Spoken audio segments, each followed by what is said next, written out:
Hello friends, welcome to Creative Medicine.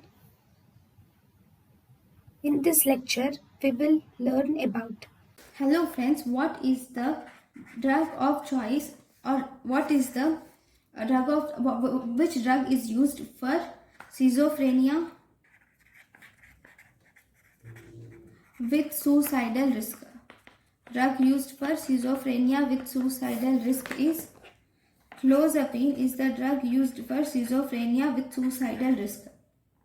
Actually, this is the only atypical antipsychotic which is approved for. It is only atypical antipsychotic approved for it. Thank you for watching. Thank you and thank you for watching.